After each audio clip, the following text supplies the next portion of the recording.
गलतियां हैं और कुछ जो पीसीबी जो हम देखते हुए आए काफी अरसे से, पीसीबी की मैनेजमेंट की भी गलतियां रही हैं। तो गलतियां दोनों तरफ रही हैं कि एक बच्चा अभी पहली क्लास में पढ़ रहा है, हम 10वीं की फिक्र कर रहे हैं, पहले उस बच्चे को अपने पांव पे इतना खड़ा करें कि वो आगे जाके मैट्रिक तक वो बिल्कुल रेडी हो। तो हमें हकीकत में जितनी भी हम बातें कर लें, किसी भी हवाले से करें, हम प्लेयर्स की भी गलती है, बोर्ड की भी गलती है। बैड डे भी आ जाता है, हमने इंडिया का तो कोई अभी तक देखा नहीं है। न्यूजीलैंड के साथ जो मैच उनका होगा, क्या लगता है कि उनके लिए बैड डे साबित हो सकता है? बिल्कुल हो सकता है। और वो अगर आप देखें, अगर ये मैच अगर बॉम्बे में वेंकटे में ना हो, कहीं और हो, तो फिर बहुत मुश्किल।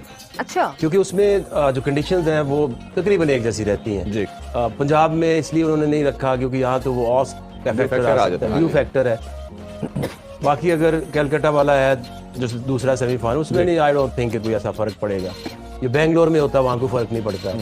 ये जो मुंबई है, वहाँ पे हमने जितना ही पूरा वर्ल्ड कप देखा है, उसमें जो फर्स्ट इनिंग एवरेज स्कोर है वो सबसे ज्यादा है, ऐसे ही है। और दूसरी अंडर लाइट्स जो 10 से 12 ओवर है, वो बॉलर्स के लिए बहुत हेल्पफुल है। तो ये एक चीज़ है जिसके ऊपर टॉस इज़ वेरी इंपॉर्टेंट। और चाहे जितनी भी आपकी बैटिंग मैच्योर है या जितनी भी आपकी डेप्थ है, तो डेप्थ का मतलब ये है कि अगर जो पहली टीम ने बैटिंग करनी है उसके लिए तो आसान सिचुएशन है। उसने तो अगर नॉर्मल क्रिकेट खेली तो 330-40 तो बन जाने। अच्छा, अगर मतलब आप पहले भी बात कर रहे थे, ये बैटिंग विकेट है। बैटिंग विकेट है। वहाँ पे अगर आप, कई दफा होता है कि आप लेट्स से अगर साउथ अफ्रीका खेल रहा होता तो आप सोचते हैं कि उन्होंने तो वैसे ही सेमीफाइनल का नाम सुन के उनको रात को नींद नहीं आती, उन्हें सुबह का खेल है।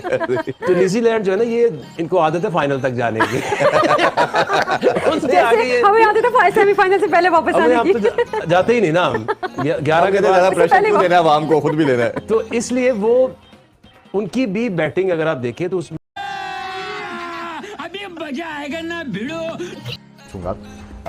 बेसिकली आप इंडिया की जब बॉलिंग की बात करते हैं, जब इनका गेंद स्विंग होता है तो ये नए बॉल के ऊपर ही काम तमाम कर देते हैं। लेकिन जहां पे गेंद स्विंग नहीं होता, मुश्किल होती है, वहां पे फिर इनके बॉलर जो हैं वो स्ट्रगल करते हैं और फिर इनके रेस्क्यू के लिए आते हैं इनके स्पिनर्स। स्पिनर्स ने भी आज फिर ऊपर से आउट किए। देखिए 250 फिर हो गया। बांग्लादेश के खिलाफ भी इन्होंने 200 से ज्यादा रन कराए, पाकिस्तान के खिलाफ भी 200 से ज्यादा रन कराए।